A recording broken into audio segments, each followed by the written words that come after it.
வணக்கம் நேயர்களே, இன்னைக்கு நம்ம வண்ணத்திரை நிகழ்ச்சியில யமன் விஜய் ஆண்டனி, மியா ஜார்ஜ், தியாகராஜன், அருள் டி சங்கர், மாரிமுத்து, ஜெயக்குமார், சார்லி, சங்கிலி முருகன் இன்னும் சிலர் இந்த படத்துல நடிச்சிருக்காங்க. விஜய் ஆண்டனியோட இசையில ஒளிப்பதிவு செஞ்சு இயக்கியிருக்காரு ஜீவா சங்கர், தயாரிச்சிருக்காங்க ஃபாத்திமா விஜய் ஆண்டனி அண்ட் சுபாஷ் கரன்.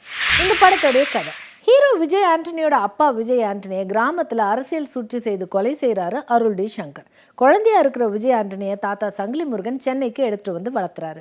தாத்தாவோட மெடிக்கல் செலவுக்காக செய்யாத ஆக்சிடென்ட்டை செய்ததா சொல்லி ஜெயிலுக்கு போறாரு விஜய் ஆண்டனி. ஜெயிலில் வேணும்னே ஆக்சிடென்ட் செய்ததா சொல்லி ஒரு கும்பல் விஜய் ஆண்டனியை மிரட்டுது. அங்க ஏற்பட்ட பயங்கர மோதலின் காரணமாக ஆளுங்கட்சி அமைச்சர் அருள் டி சங்கர், எதிர்கட்சி எம்எல்ஏ தியாகராஜன், இந்த இருவரின் நட்பும் அறிமுகமும் விஜய் ஆண்டனிக்கு கிடைக்கும்.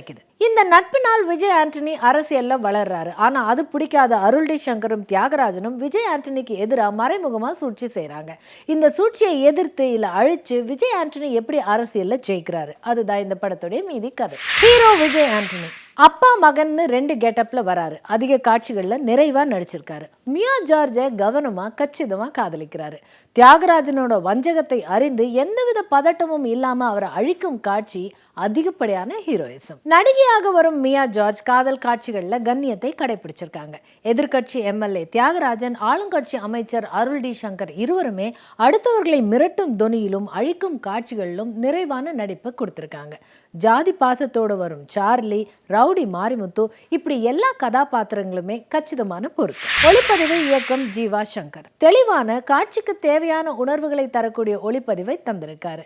இசையமைப்பாளர் விஜய் ஆண்டனியின் இசையமைப்பில் எம் மேல கையை வச்சா காலி பாடல் அதிகப்படியான பில்டப். இயக்குனர் ஜீவா சங்கர் அரசியல் வஞ்சகத்தை ஒவ்வொரு கதாபாத்திரத்திலும் பிரதிபலிக்க செஞ்சிருக்காரு.